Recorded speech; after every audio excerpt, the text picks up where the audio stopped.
It's the year 1363, and on the vast waters of China's Lake Poyang, history is about to witness one of the largest naval battles ever fought.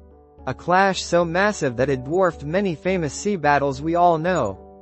Two rival warlords were locked in a struggle for political power as the current declining Yuan dynasty left a power vacuum.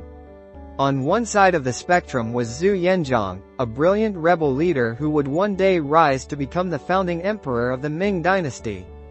On the other was Chen Youliang, a formidable warlord commanding a massive fleet said to number in the hundreds of thousands.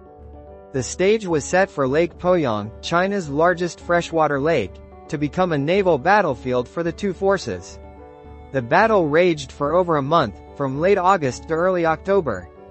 Chen Youliang's massive ships towered like floating fortresses, heavily armed and nearly impenetrable. But Zhu Yuanzhang, despite being the underdog, had a plan. His smaller, more agile fleet used clever tactics, fire ships, hit-and-run strikes, and cutting supply lines.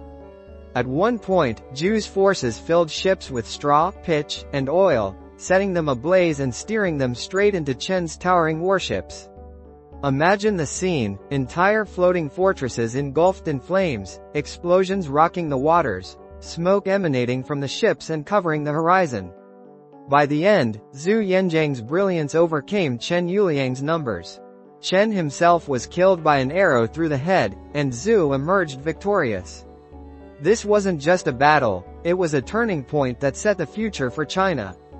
Zhu's triumph at Lake Poyang set him on the path to establishing the Ming Dynasty, which would rule China for nearly 300 years. And here's the kicker: historians estimate that hundreds of thousands of soldiers and sailors took part, making the Battle of Lake Poyang perhaps the largest naval battle in human history. And it was amazingly fought not on the sea, but on a lake. It's a reminder that history's greatest clashes aren't always the ones we learn about in school.